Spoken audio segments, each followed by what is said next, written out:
haweeneydan waxay ku hubaysneed ulxaha qaraxa halkudhigeedan wuxuu ahaa dagaalka hooyada Camaar taasi oo ay wadatay mare ay ku qorneed halkudhigaas waxayna doonaysay in isku qarxiso saldhigga magaaladan Baardheer ee gobolka Gadow. Maxamed Cusmaan Yarow taliyaha saldhigga magaaladan Baardheer ayaa warbaahinta faahfaahin ka siiyay sida ay wax u dhaceen.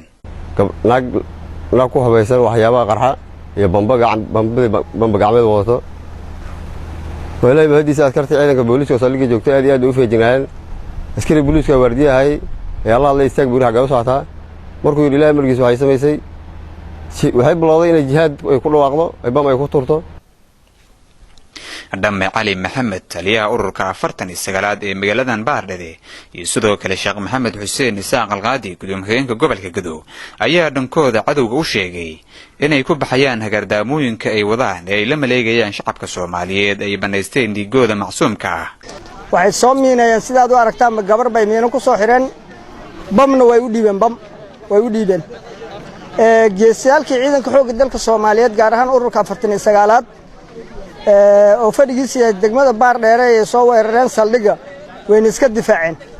ayadana waa la dilay ayadana bambay soo tuurtay marka koowaad bambada ay tuurteen hal askari yaa dhaawac fudud ah waa ilaahay mahadiis waa foojignaanta ku jirta ciidanka xoogga dalka Soomaaliyeed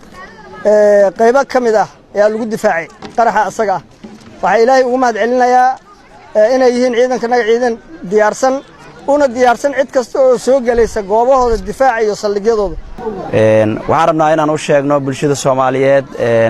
gobolkani ku nool ama gaar ahaan degmadani Baardheer dadka noocaas ah oo dhibaatadaas loo soo dhiibayo gabadhani waxa laga qaaday in dhashareer bay isticmaalaysay waxyaabaha dadka lagu dhoomaaleysana waxa kamid ah waxyaabaha qofka isku qarinayo dhashareerkaasi waxyaabaha la midka ah in aysan difaacin ama aysan qiil u raadinin dadka noocaas ee markii la soo qabanayo ama tilaabo laga qaadayo. annagu insha Allah taala gacanta ayaan gelin doonaa meel kasta oo barnaamijka lagu soo diyaarinayo. Umar Idris Ahmed warbaahinta qaranka magaaladan Baardheer ee gobolka Gadow.